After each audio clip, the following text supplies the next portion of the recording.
Една и съща история, еднакъв сюжет, но с различен човек. Това се случва на всеки. Това се случва на всеки, макар че вървим по различни пътеки.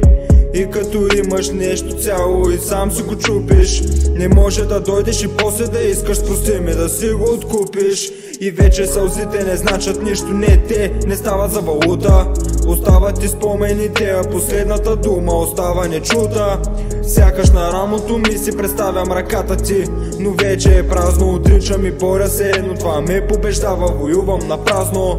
И знам, че ти казах да тръгваш, и знам, че те пуснах и сега съжалявам. И знаех, че те ще се случи и името ти още ще споменавам. Да крия не мога, пък и не искам сълзите си в шепата стискам.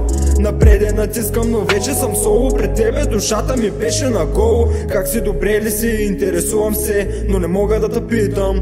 Дори да ти звъна или да ти пиша, сега ме е срам да опитам. Имам живот свой, имаш и ти, и знам, не бива да се меся.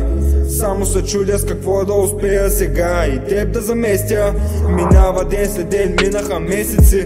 Усещам те още в сърцето си, усещам те още в мислите си, но не и в ръцете си.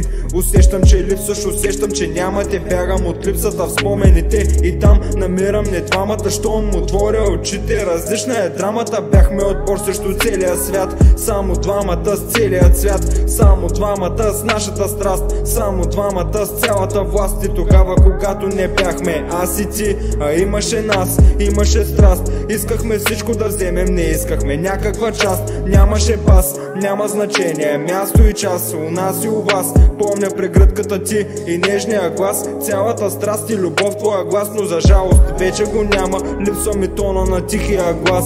Липсваш ми ти и любовта ти с тази цялата нейната страст.